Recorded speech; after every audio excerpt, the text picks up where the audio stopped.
Hello, my name is Sylvia Caver, and today I'm going to be discussing my classroom management essay plan.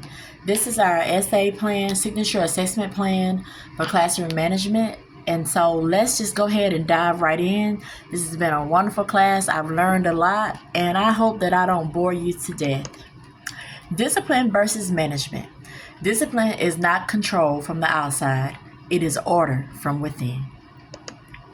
The power of effective classroom management. Effective classroom management.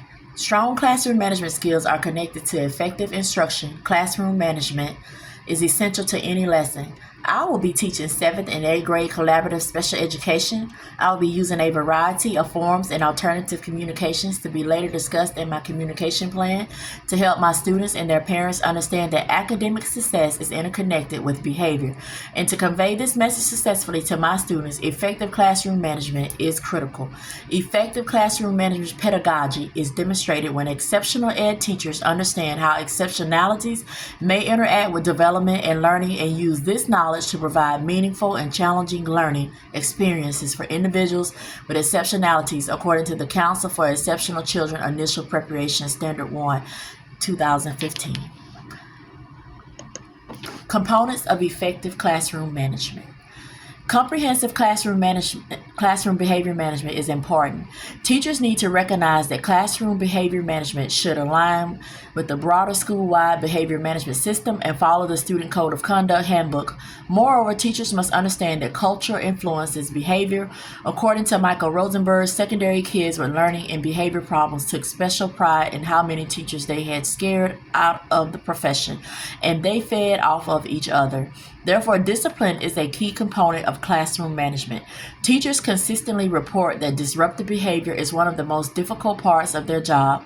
Not only is it one of the areas in which teachers most often request assistance, but it is also a common reason for job dissatisfaction, teacher turnover, and even exiting the profession altogether. I'm sure plenty of us have plenty of horror stories that have taught for our first year.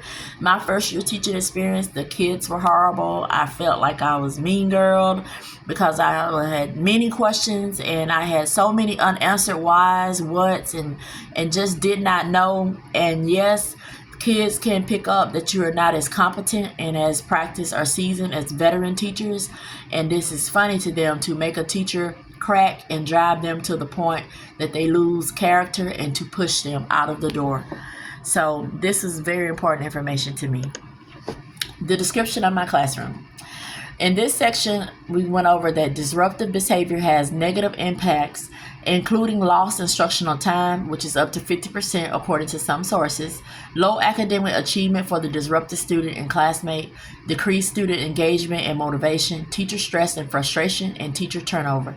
I have enclosed in my research paper in what my classroom will look like map, photos of what my classroom will look like for the upcoming 2024-2025 school year. The students' desks are facing toward the marker board and the classroom rules on the chalkboard. My desk is placed adjacent to the classroom rules on the chalkboard by the window at an angle. This is so the students will always have an easy view of the classroom rules and the content being taught on the marker board.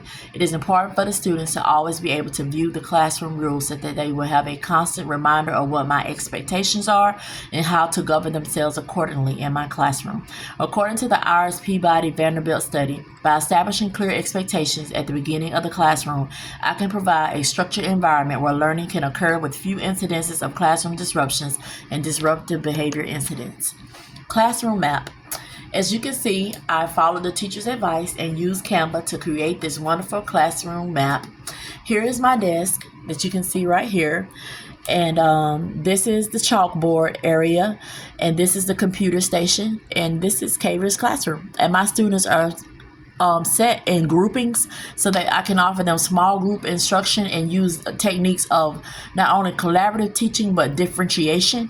And over here I have my storyboard, which was also accompanied with a bulletin board. The storyboard is a piece of technology where I can use the computer and display on that screen whatever is on my computer that I want to look up. And so they can turn right around in their seats and view information on the storyboard.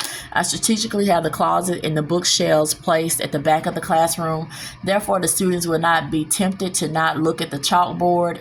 and they are facing straight ahead to look at the chalkboard so that they can look at instruction and receive instruction. This is based off of best practices in the Iris Peabody study and our star sheets, because when students are around distractions, they tend to become off task. Classroom environment. The students are seated in pairs of 2 so that the classroom is already set up for small group instruction and is easily accessible for methods of differentiation and collaborative teaching methods. The closet and bookshelves are placed on the walls behind the students so that the students will not be distracted by objects placed in them and on them.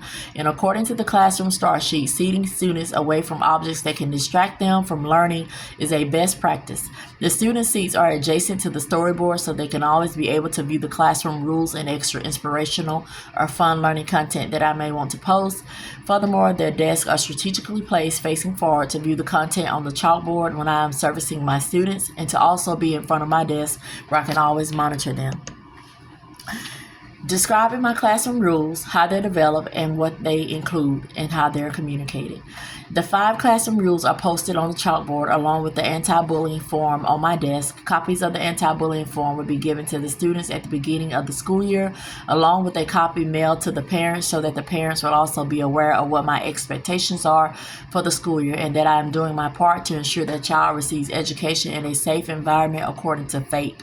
My rules are the following. Be ready to learn. This holds the student accountable for coming to class unprepared and without their needed basic school supplies, and sets the tone that we are not in the classroom for play or socializing. Be responsible. This prepares students for life and teaches them that there are consequences for their actions. Be respectful. Bullying, defiance, and open disrespect will not be tolerated. Following directions teaches the students life skills of being able to actively listen, be attentive, and that they also learn work skills on how to take orders so that they will not develop authoritative defining attitudes. Work hard to have fun. Students will learn how to manage their time and balance hard work for the trade-off of free time to play later. It is used to motivate students to learn. In our next slide, we talk about effective delivery techniques. The voice modulation is a powerful tool in delivering classroom rules. It involves varying pitch, tone, and volume to convey emotion, emphasize points, and maintain interest. Effective body language enhances your message, making it more impactful and memorable.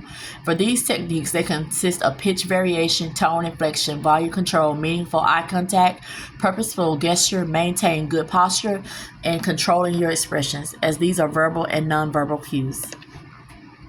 This is the lesson plan for my academic and procedural transitions. And this lesson plan, students will use a student treasure kit and become authors. I feel like this allows small group and whole group instructions. And the topic that I chose to focus on is My Life Matters, and they're going to tell me why and why they were born to make a difference. So I'm just going to briefly go through that, and you can see the different parts and components of the lesson plan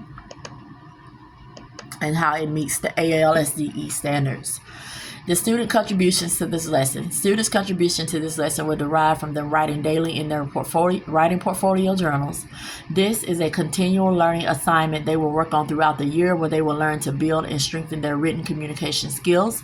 The students will be assigned a writing prompt at the beginning of each class in the form of a bell ringer. Writing is an activity in which the more practice one has with it, the more competent and skilled one will become. The time management strategies. Time management strategies I will implement for these activities include placing a timer at the front of the classroom and on the projector. It is very important to remain consistent and structured in my instruction at the beginning of class. Students will have 5 minutes to get in their seats and get out of their supplies. Attendance will be taken. Students will then have 15 minutes to complete their bell ringer activity. We will pause and reflect for 5 minutes to allow the transition to the next assignment. As we transition to the next activity, students will be reminded of the classroom transition prompts, then to transition to the next activity quietly. I like to make transitions and classroom discussions fun, so I use language the students can relate to, such as code DTM, which means we're doing too much. Use your inside voice means remember to use your inside voice. This makes it fun for the students and hip. Code DTM is a verbal cue that I use to remind the students to stay in their seat and not to be loud or disorderly.